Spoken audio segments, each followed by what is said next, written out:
Welcome back to Another Lawyer Reacts. This one is a security deposit dispute that has to deal with a tenant wanting to move in and then doesn't actually move in. So let's see what happens. This is the plaintiff, Kristen.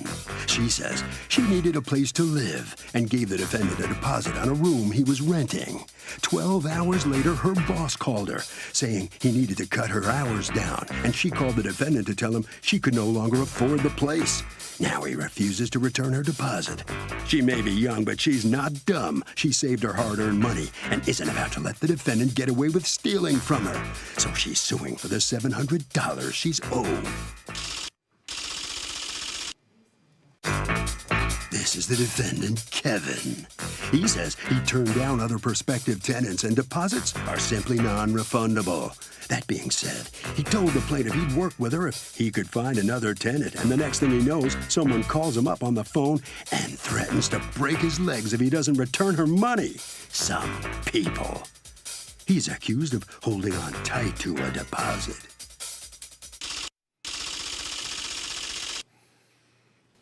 All parties, please raise your right hands. Welcome back to the People's Court. Next case on the docket. The plaintiff put a deposit down in a room and Do not show up to court in flip-flops. Do not do that. Ever. less than a day later changed her mind, wants her money back. But the defendant says deposits are deposits. It's the case of get a room. Thank you, Douglas. You're welcome, ma'am. Okay, Kristen, you are suing Kevin. Neither of you want your last names used for $700, a security deposit that you put down that you want returned to you. Yes. Tell me what happened. I was walking down the block with my brother-in-law, and we saw the for rent sign. It said $650 for large rooms. I didn't call him that same night, so I waited till the next day. I gave him a call, and I said I was interested in looking into the apartment. We came that same day, and I was in desperate need, so I'm like, you know what? The walls weren't completely painted. There's no railing going up the stairs, and when I walked up, it was a little like shaky on the railing upstairs. And I asked him, I said, you know, how are we gonna work out like fixing up the apartment? He told me we can work something out. We could try to fix it up or whatever. Did you take the apartment? No, I didn't. Well, you didn't move in, but did you sign anything? No, I just Did you signed hand over a deposit? Deposit, yes. How much of a deposit did you hand over? $700. Okay, what was the purpose of handing over the deposit? You told him I'll take it? I told him that I want him to hold it, and so I could decide if I could afford. Your story is very different than that, correct? A bit different. From my understanding, she had agreed to take the apartment. When someone hands you over money, a deposit, to hold an apartment, that means they're going to take it. And she agreed that she was going to pay the remaining balance for the first and last month on the day she moved in, which would have been the first. All right, so what ends up happening? You change your mind? I talked to my boss, and I asked him if I can get more hours and if we can work out where I can be able to pay for the apartment. I asked Kevin if he can lower the rent, because it said on the sign. After you gave him the $700? No, before. Oh. Before it said. Just tell me what happened after you gave him $700. I gave it to him, and I told him that I'll give him a call back. And then you call him back and say what? I told him that I would discuss with him on when I'm going to And give then what happened after that? Right, what happened? Ultimately, what happened? You decided not to take it. Not to take it because Okay, so you call him and you tell him I'm not going to take it. Why was it that you weren't taking it? Because I couldn't afford to get the place ready for me to move in by the 1st. You couldn't afford to get the place ready. I couldn't afford the place, period. You couldn't afford the place, period, because you asked your boss for more hours. So you put down a deposit of $700. Do you have a receipt that says it's refundable? Yeah, it does not say non-refundable on Does the it say refundable? So no mention of whether it's refundable or not. Does the plaintiff get the deposit back? I don't think so. Like, deposit is a decision you made by yourself and thought about it already, and I mean, I don't think you can get it back. That's pretty harsh, maybe true. What do you say? I also think that they wouldn't receive the money back. I mean, it's your responsibility if you give a deposit to ask what's the refund, when you can receive a refund. Is it your responsibility or the person who takes the money? What do you say? What do you say? I think it's both, but I think Well, it's got to be somebody's got to win here. well, if it's 12 hours, I think she should get her money back. Okay. Going inside the courtroom. What's your position on this? Why won't you I think return we're her money? good. Okay. So when you put down a deposit, there's a difference between a hold deposit and a security deposit. Security deposit you pay when you're going to rent the place. Typically you have a lease.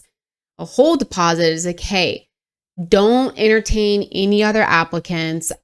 Here's, X amount of money for you to hold this and not continue to try to lease it to somebody else. Typically, a holding deposit is non-refundable.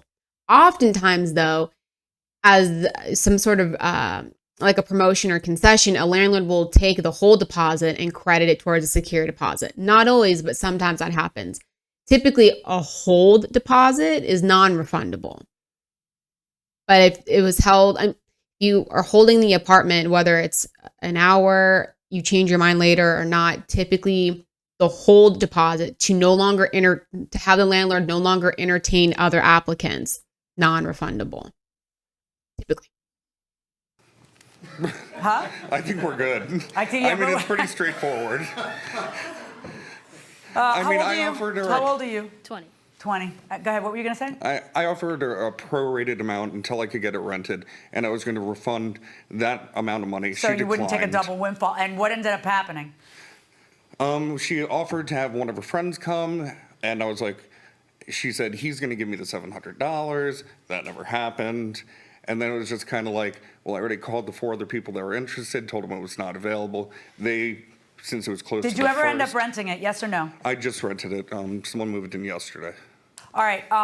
The problem is that when you hand over a deposit, you think the default position is, hey, it doesn't say non-refundable, but that's not the default position. The default position is that it's non-refundable. If you want it to be refundable, you sure as heck better have that on the receipt, because when a tenant tells a landlord, take it off the market, I'm taking it, here you go, here's my money, hold it. He needs to rent it out, it's 2 days in.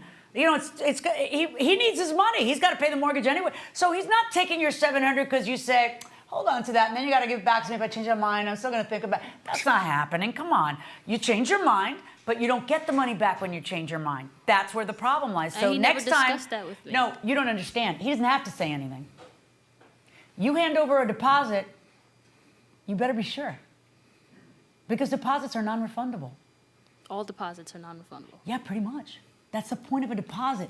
You are giving part of the money, you don't have all of it, you're giving part of the money to make sure that it's yours. See, because otherwise, what are you going to do? You're going to call on the 1st in the morning and say, I changed my mind, I'm not going in there. And then he has to eat a month?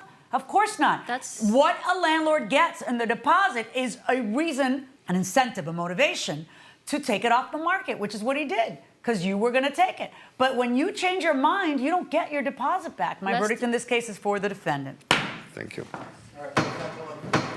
It's really harsh, but that's how it goes, because in this case, there's the consideration, which is what you need for an agreement, is I, landlord, will take this off the market and I will turn away applicants in exchange for you putting this hold money down and then determining later if you're going to be able to lease it or not. That's what the $700 is paying for.